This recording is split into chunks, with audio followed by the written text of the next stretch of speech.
Paddy rice fields cover this flat plain in southern Laos, formed from centuries of flooding by the mighty Mekong River. This is a productive area. We are here to visit the small picturesque town of Champasak.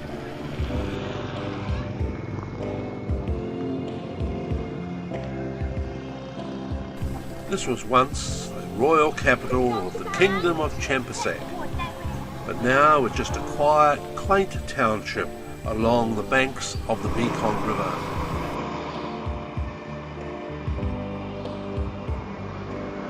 While there is a sealed highway passing the edge of the township, within the town itself, some of the roads are unsealed, often muddy and rutted.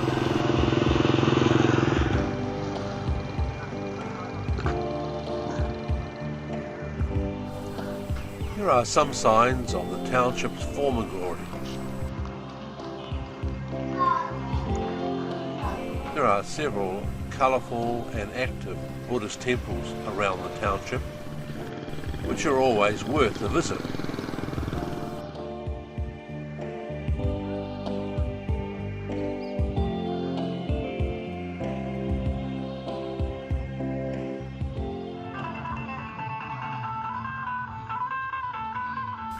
A long funeral procession passes this particular temple, providing us with a look at a different aspect of local life.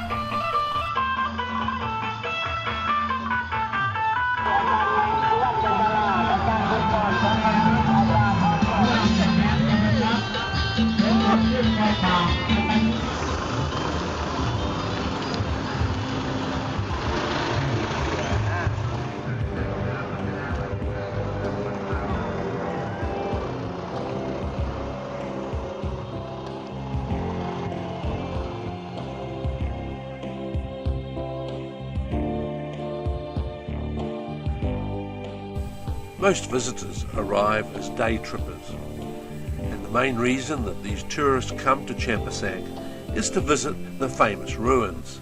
The Wat Phou ruins are about 6 kilometres from Champasak and are a UNESCO World Heritage Site established in 2001. While nowhere near as grand or as extensive as Cambodia's Angkor Wat, these are the most extensive and most important Khmer ruins in Laos.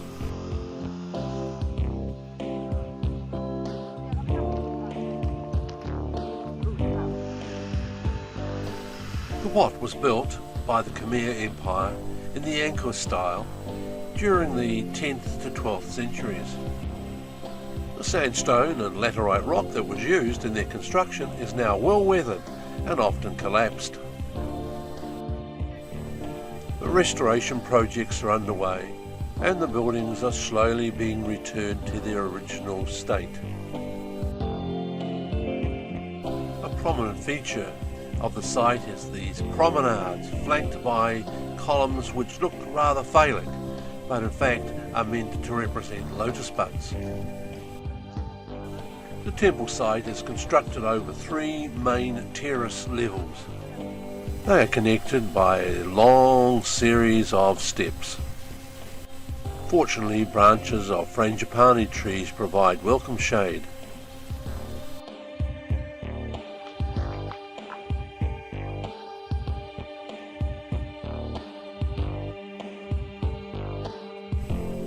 From the upper terrace we gaze out over the beautiful green rice fields and look down on the lower levels of the temple complex.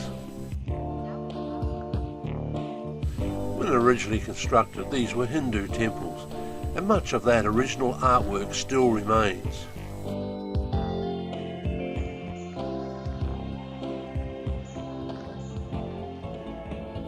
But over the intervening centuries, things have changed, and the Hindu temples became Buddhist temples, as they still are today.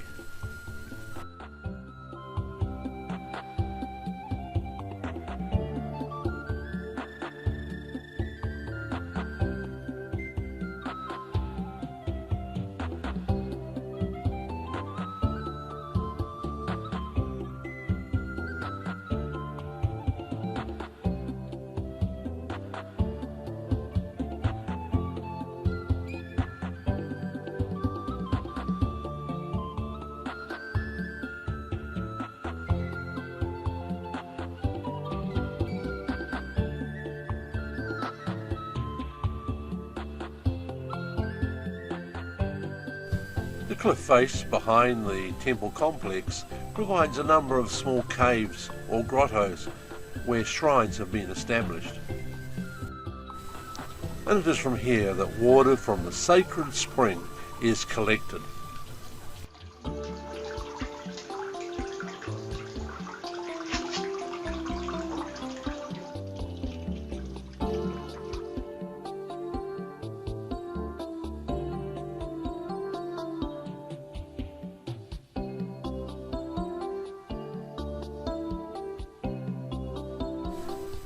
Around the base of the cliff face there are a number of small religious carvings.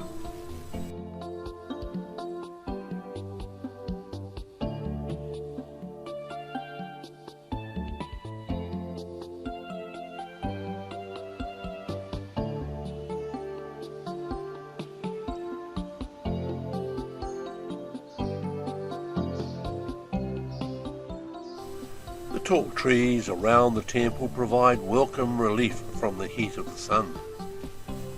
But now it's time to make our way back down the steps and finish our visit, while the next busload of tourists has just arrived.